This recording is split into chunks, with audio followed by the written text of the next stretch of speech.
নমস্কার। যুক্তি তর্ক সঙ্গে অর্কই আপনাদের স্বাগত। আপনাদের সঙ্গে আমি অর্কপ্রভ সরকার। 17ই মার্চ তৃণমূল তাদের প্রার্থী তালিকা প্রকাশ করেছে। যদিও তালিকা প্রকাশের সময় দেওয়া হয়েছিল 3:15, মুখ্যমন্ত্রী চেয়ারে আসেন তার কিছুক্ষণ বাদে, তারপর প্রায় আধ ঘন্টা ধরে সাংবাদিক সম্মেলন করলেন না জনসভায় ভাষণ দিলেন বুঝতে পারলাম না। তারপর প্রার্থী তালিকা প্রকাশ হলো, প্রথম দুটো পাতা তিনি পড়লেন, তারপরে অভিষেককে ওই কাগজটা দিয়ে দিলেন, বলে এরপর বাকিটা অভিষেক পড়ে শোনান।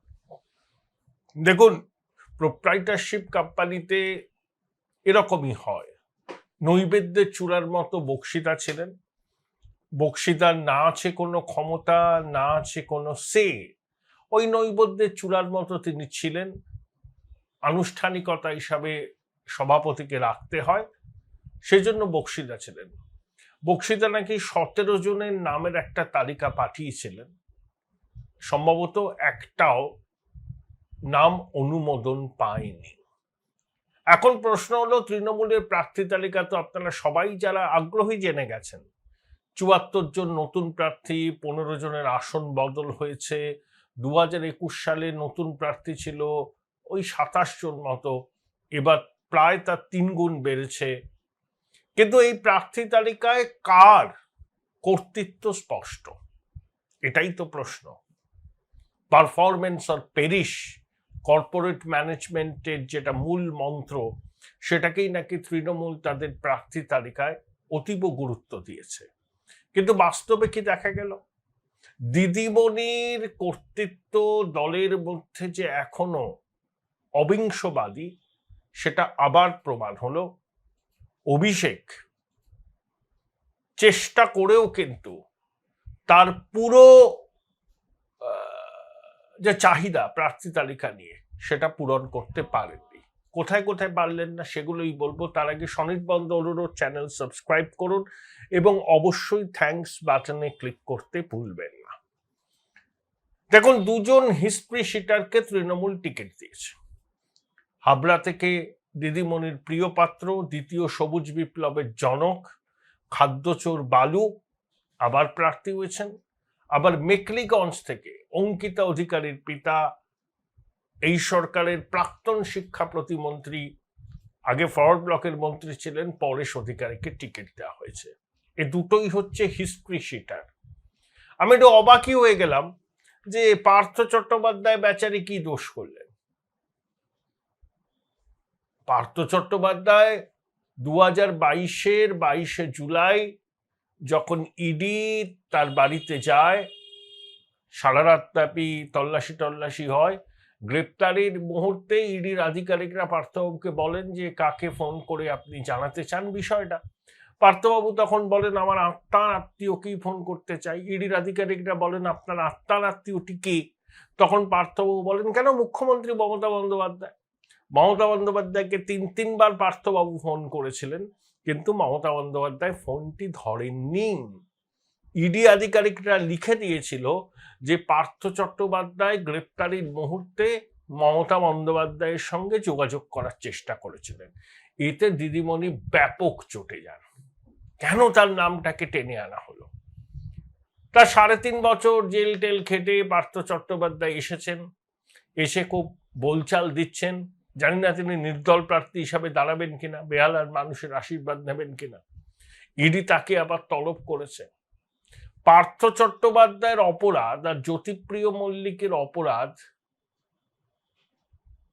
যদি আপনি বিচার করেন, বালুর অপরাধ কি পার্থর থেকে কম? তাহলে বালু টিকিট পেতে পারে তার পুরনো কেন্দ্র হাবড়াতে, আর পার্থ চট্টোপাধ্যায় বাইরে থাকেন। হিস্ট্রি শিটার পরেশ অধিকারী টিকিট পেতে পারেন। এটা দিদিমণির ইচ্ছাতেই হয়েছে। অভিষেক চাননি জ্যোতিপ্রিয় মল্লিক, পরেশ অধিকারী এরা টিকিট পান। অভিষেক চাননি নির্মল বাজি টিকিট পান। নির্মল বাজির আসন পরিবর্তন হয়েছে, কিন্তু তিনি টিকিটটা পেয়েছেন। ওখানে একজন, অনেকে বলেন ওই বালি সিন্ডিকেটের সঙ্গে যুক্ত, তাকে নির্মল মাঝির কেন্দ্রে প্রার্থী করা হয়েছে। তৃণমূলের আবার পারফরমেন্স আর পেরিস কি, মাল তোলো, 75 ভাগ পাঠাও, 25 ভাগ রাখো। যে যত মাল তুলতে পারবে দলের নেতৃত্বের কাছে সে তত গুডবুকে থাকবে, দলের সুনজরে থাকবে। হতে পারে পরেশ অধিকারী সেই ক্রাইটেরিয়াটা ফুলফিল করেছেন, বালু সেই ক্রাইটেরিয়াটা ফুলফিল করেছে। অভিষেক আরো অনেককে টিকিট দিতে চাননি, কিন্তু তারা টিকিট পেয়েছেন। অভিষেক কি চেয়েছিলেন ফিরাদ হাকিম দাঁড়ান বন্দর থেকে? চাননি। অভিষেক কি চেয়েছিলেন যে টালিগঞ্জে অরূপ বিশ্বাস দাঁড়ান? চাননি, কিন্তু তারা দাঁড়িয়েছেন। আইপ্যাক আরো বেশি প্রার্থী বদলের সুপারিশ করেছিল, কিন্তু সব সুপারিশ মানা হয়নি।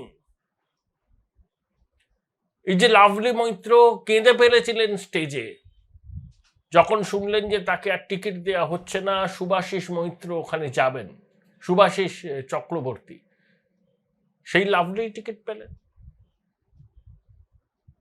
দিদির মন আর্দ্র হলো, লাভলি কাঁদলেন, দিদি গলে গেলেন, দিদিকে টিকিট দিয়ে দিলেন। মুর্শিদাবাদ জেলায় বেছে বেছে সব বিড়ি মালিকদের প্রার্থী করেছে। ফারাক্কার যে বিধায়ক বিডিও অফিস ভাঙচুর করেছিলেন তাকে টিকিট দেওয়া হয়নি। শশী পাজা বিজেপির ব্রিগেড সমাবেশের দিন নাটক করে টিকিটটা বাগিয়ে নিলেন। বেলেঘাটায় কুণাল ঘোষ চাননি অভিষেক, তিনি কমিট করেছিলেন জীবন সাহাকে, দিতে পারলেন না। আমি জানি না কুণাল বাবুর প্রত্যক্ষ নির্বাচনে প্রথমবার সরাসরি নামছেন, তাকে কাঁটা বেছানো পথ পেরোতে হবে, এটা নিঃসন্দেহে বলা যায়। একদিকে পরেশ পাল, একদিকে স্বপন সমাদ্দার, একদিকে জীবন সাহা, কেউ কিন্তু ছেড়ে কথা বলবেন না। জীবনবাবুর 69 বছর বয়স, খুব প্রত্যাশী ছিলেন এবার অন্তত টিকিটটা তিনি পাবেন।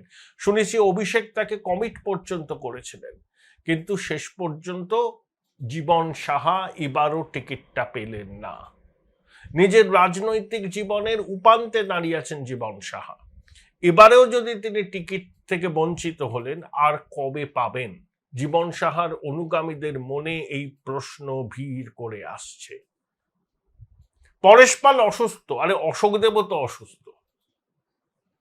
অশোকদেব টিকিট পেতে পারেন, পরেশ পাল টিকিট পেতে পারেন না। যদি অশোকদেবের প্রতি আমার একটা ব্যক্তিগত সম্মান আছে, অশোকদেব এমন একজন রাজনৈতিক ব্যক্তিত্ব যাকে সবসময় পাওয়া যায়, খুব অনাড়ম্বর জীবনযাপন করেন, রাজনীতি তার জীবনের সঙ্গে অঙ্গাঙ্গিভাবে জড়িয়ে আছে, অকৃতদার মানুষ। তাহলে এই যে প্রার্থী তালিকা এত লম্প জম্প হলো, অভিষেকের ছাপ স্পষ্ট পাওয়া যাবে। হ্যাঁ, অভিষেক ওই জাহাঙ্গীরকে প্রার্থী করতে পেরেছেন ফলতায়, এবং জাহাঙ্গীরের সুপারিশেই শওকত মোল্লা ক্যানিং পূর্ব থেকে ভাঙড়ে গেছেন, ক্যানিং পূর্বে বিক্ষোভ শুরু হয়েছে। আরাবুল তো আইএসএফ জয়েন করছে, আরাবুল সম্ভবত ক্যানিং পূর্ব থেকে লড়বে। শওকতকে সরানো হয়েছে সম্ভবত জাহাঙ্গীরের সুপারিশে। জাহাঙ্গীরের প্রবল প্রভাব খোকাবাবুর উপরে। ফলতা থেকে লোকসভা নির্বাচনে যে বিপুল লিড খোকাবাবু পান ডায়মন্ড হারবার লোকসভার অন্তর্গত ফলতা বিধানসভা কেন্দ্রে, তার তো একটা কৃতজ্ঞতা আছে।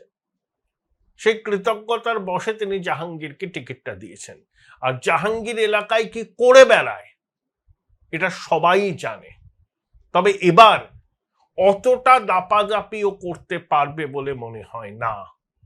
এখনো পর্যন্ত যা খবর পাওয়া যাচ্ছে, এরকম অনেকেই বাঘ ভাল্লুক, হ্যাঁ, সব কিন্তু আস্তে আস্তে লেজ গোটাবে।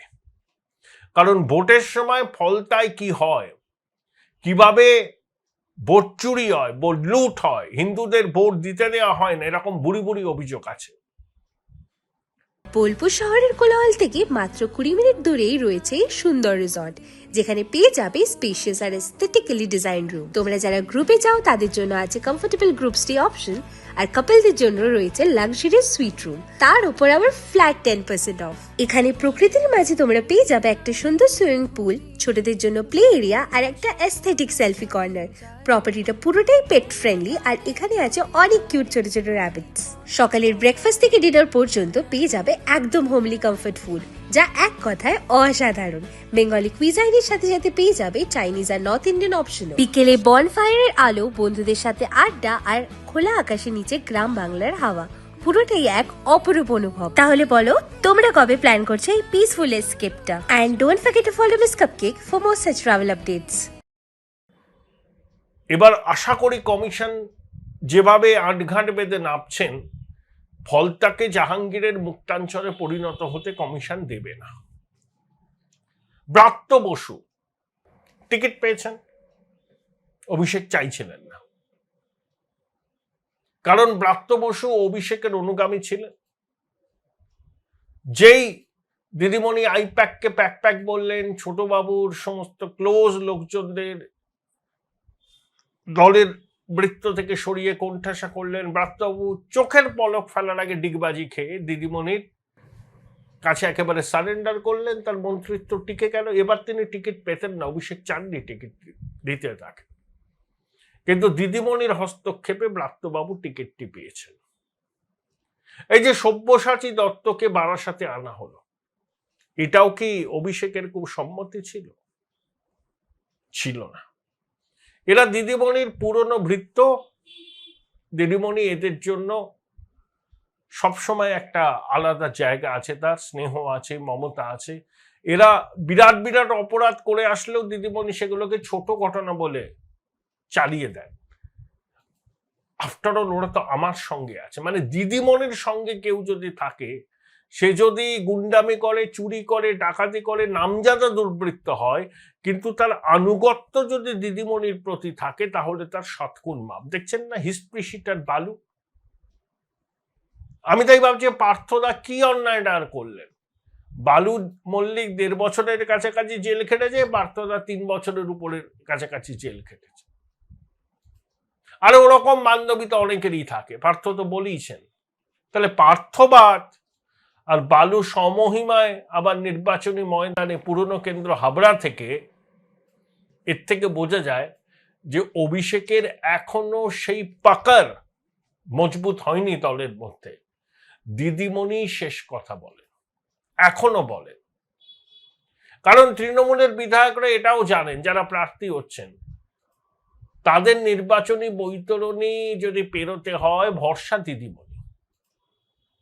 অভিষেকের সেই মাস কানেক্টও নেই, এবং অভিষেক যেভাবে রাজনীতি করে সেটা একটা কর্পোরেট সংস্থা পরিচালনা করা যায়, কিন্তু রাজনীতির রুক্ষ মাটিতে অভিষেকের মডেল অফ পলিটিক্স এখনো এই পশ্চিমবাংলায় অ্যাকসেপ্টেড নয়।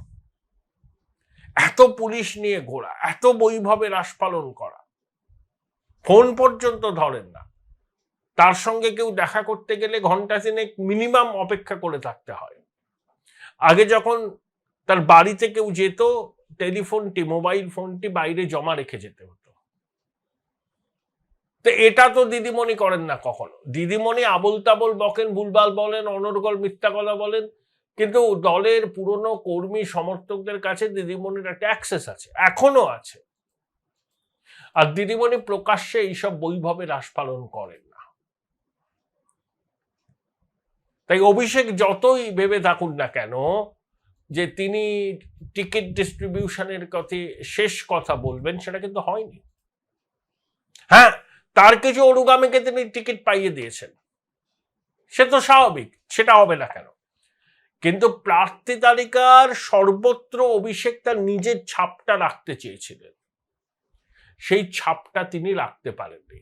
যদি ছাপটা রাখতে পারতেন, কিছুতেই পরেশ অধিকারী টিকিট পেতেন না, কিছুতেই জ্যোতিপ্রিয় মল্লিক টিকিট পেতেন না, কিছুতেই ব্রাত্য বসু টিকিট পেতেন না, কিছুতেই ফিরাজ হাকিম টিকিট পেতেন না, কিছুতেই অরূপ বিশ্বাস টিকিট পেতেন না,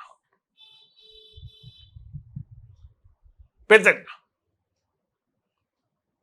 এরা টিকিট পেয়েছেন মমতা বন্দ্যোপাধ্যায়ের জন্য। ববি হাকিমকে কলকাতার মেয়র পদ থেকে সরাবার জন্য অভিষেক কম চেষ্টা করেননি তো? পারেননি। পারেননি। অরূপ বিশ্বাস যতই অভিষেকের গাড়ি আসলে গেট খুলে দাঁড়িয়ে থাকুন বা অভিষেক সভাস্থল থেকে যাওয়ার পর তাকে সি অফ করার সময় দরজা বন্ধ করুন না কেন, অরূপ বিশ্বাসকে অভিষেক বিশ্বাস করেন না।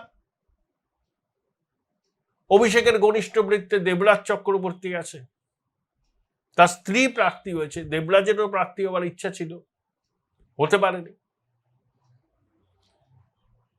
বালিতে অভিষেকের ঘনিষ্ঠ কৈলাস মিশ্র প্রার্থী হয়েছেন। এলাকায় তার কতটা সুনাম আর কতটা দুর্নাম সেটা হাওড়ার মানুষ জানে। 5 বছর রাজীব বন্দ্যোপাধ্যায় প্রায়শ্চিত্ত করে ডেবরায় গেছেন, হাওড়াতে তিনি ঢুকতে পারেননি, কিন্তু ডোমজুড়ের কল্যাণ ঘোষকে কিন্তু বোধহয় সম্ভবত টিকিট দেওয়া হয়নি, বা দিলেও অন্য কোনো আসনে দেওয়া হয়েছে। তাহলে অভিষেকের হাতে থাকলো কি? মূল দাবিগুলোই তো অভিষেকের, সেগুলোই দিদি মান্যতা দিল না। হিস্ট্রি শিটারের স্থান পেয়ে গেলেন।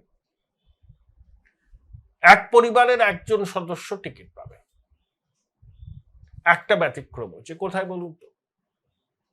পার্থ চট্টোপাধ্যায়ের কেন্দ্রে গেছেন রত্না